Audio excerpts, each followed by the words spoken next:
All right. So obviously we've got the great news the other day of Brittney Griner's number going to get retired. Jersey going to get raised to the rafters at the Foster Pavilion on February 18th. Going to be a great day. Overdue. Best basketball player ever to play at Baylor.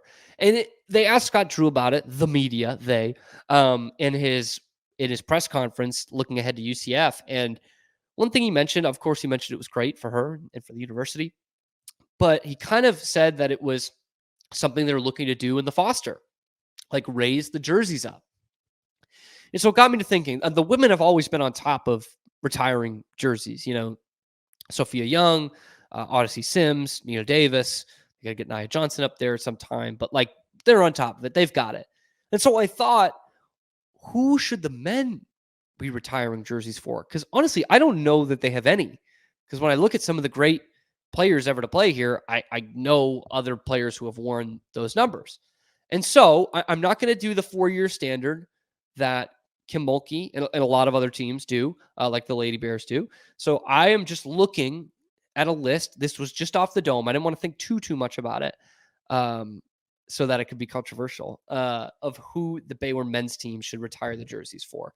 First and foremost, second all-time leading scorer, probably, the best scorer ever to play at Baylor, because he's second all-time leading scorer in team history, and he was only there for 2 seasons. And the best nickname of them all, the microwave, Vinnie Johnson, starts with that. Number 15, got to be up there. And one of the great pros, by the way, game-winning shot to win the NBA Finals. No big deal.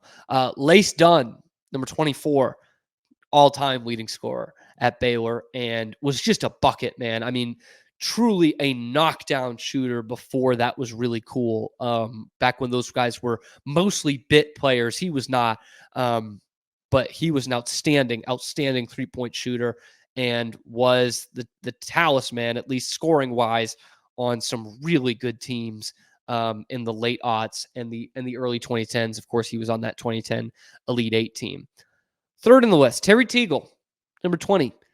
Not a bright spot in Baylor basketball history, but he was an outstanding player. 3-time All Southwest Conference first team, Southwest Conference Player of the Year, and played like 12 seasons in the NBA, like a long NBA career. Terry Teagle absolutely deserves that. Next one is a little bit more modern again. Pierre Jackson, 55. I had someone in the comments yesterday about Brittney Griner asking if Pierre Jackson was actually the best player. I think that's what he meant. He said PJ. No, Brittney Griner's better, but Pierre Jackson was an outstanding player, and they got him from, was it the College of Southern Idaho? Like, talk about just an absolute diamond in the rough find by Scott Drew. I'm sure plenty of people saying he was too small. Fantastic player at Baylor. His senior year, I'm looking at the numbers, 20-7 his senior year. 2 times he was second team All Big 12 and went out on a high, winning the NIT and the MVP of the NIT. That's pretty good. And again, a very successful era. Talking about successful eras and MOP awards. This is not a 4-year guy. This is the first one since, or second one overall, first one since Vinnie Johnson. That's not a 4-year guy. Jared Butler. I know there are a couple different guys from that team that, they should all be honored, but who you could go with here. But Jared Butler was the best player on that team and was for a couple of years. In 21, he was a first-team All-American, obviously most outstanding player of the Final Four, and should have been Big 12 Player of the Year that year. He was robbed. Cade Cunningham had a great season, but Jared Butler was a little bit better. And he was a 2-time first-team All-Big 12. And in 2021, he actually made the first-team All-Big 12 defense. Not a lot of people remember him for that because he was such a great offensive player, but was also a pretty darn good defender too. In fact, Baylor had 2 guards that were first team All Big 12 defense that year with him and Davion Mitchell. And if nothing else, the best player on the best ever Baylor team should get his number up there. Now, I know there are some good ones left off there. Honorable mentions. It was tough to leave Quincy Acey off, and I wouldn't mind him getting his number retired at all. It was just more of a numbers thing. Quincy Acey, that's one. Mark Vital. I know he's not the most skilled player there, but was probably the leader of that national championship team, and like did a lot of great things that didn't show up on the scoreboard. Like Dennis Rodman has his number retired, so with the Pistons. So if I wouldn't be surprised, and he's their second all-time winningest player, I think, behind Flo Thamba and Jonathan Tchamwa. I'm sure we'll pass that. But just more, not necessarily the numbers for me.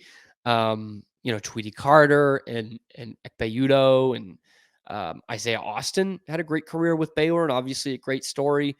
So there are some other guys absolutely up for mention.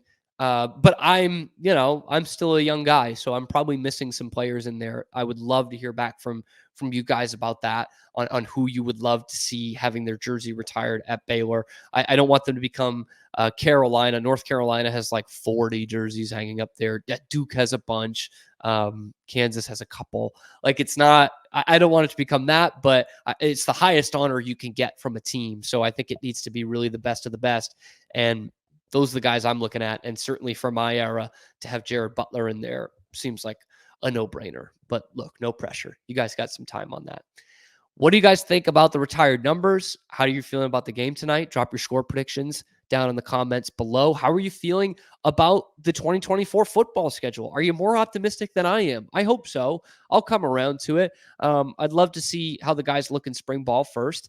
But there's just a lot of unknowns until we actually kick off the season. So let me know what you think about that in the comments below. Be sure to like and subscribe. And thank you for making it your first listen today and every day. We'll be back at you tomorrow with the men's basketball post game, and also previewing a very good matchup for the ladies against Texas.